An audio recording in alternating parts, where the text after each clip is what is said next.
जब भी प्राचीन मिस्र का नाम आता है, मन में तरह तरह के सवाल पैदा हो जाते हैं, जैसे मम्मी, मकबरा, पिरामिड। यहाँ अक्सर प्राचीन समय की मम्मी मिलती रहती हैं। आज हम आपको एक ऐसी रहस्यमय मम्मी की कहानी बताने जा रहे हैं, जिसके बारे में कहा जाता है कि उसे आज तक जिसने भी छुआ, उसकी मौत हो गई। ये रहस्यमय मम्मी मिस्र के सबसे कम उम्र के राजा तुतनखामुन की थी, जो करीब 3200 साल से जमीन के अंदर दफन थी।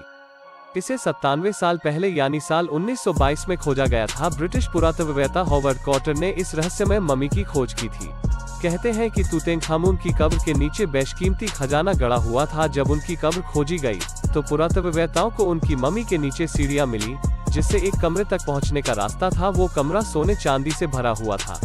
तुतनखामुन के मकबरे के दरवाजे पर मिस्र की प्राचीन भाषा में एक चेतावनी भी लिखी हुई थी। चेतावनी में साफ साफ लिखा हुआ था कि जो भी राजा तुतनखामुन की शांति को भंग करेगा, उसकी मौत हो जाएगी। हालांकि इसके बावजूद पुरातत्ववेत्ताओं ने उस चेतावनी को नजरअंदाज कर दिया, जिसका असर ये हुआ कि एक एक कर हॉवर्ड कॉटर की टीम के सभी सदस्यों की मौत हो गई।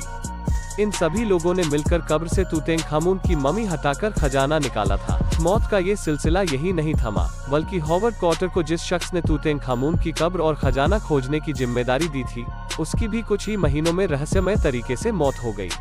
ये शख्स थे लॉर्ड जॉर्ज कार्नारवन, जिन्होंने सबसे पहले तुतनखामुन के कंकाल को छुआ था। कहते हैं कि बाद में तुतनखामुन की रहस्यमय मम्मी को जिन जिन लोगों ने देखा, वो या तो पागल हो गए या किसी न किसी वजह से उनकी मौत हो गई। मिस्र के राजकुमार अली कामिल के साथ भी कुछ ऐसा ही हुआ था। दरअसल वो और उनकी पत्नी दोनों उस रहस्यमय मम्मी को देखने पहुंचे थे, लेकिन घर लौटते ही उनकी पत्नी को न जाने क्या हुआ कि उन्होंने राजकुमार की हत्या कर दी। इन घटनाओं के बाद से उस मम्मी को शापित माना जाने लगा।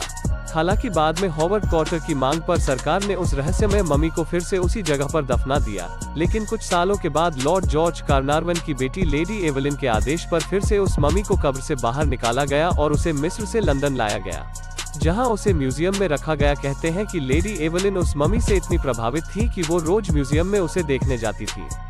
एक दिन जब वो मम्मी देखने के बाद बाहर आई, तो अचानक उन्हें दिल का दौरा पड़ा और उनकी मौत हो गई।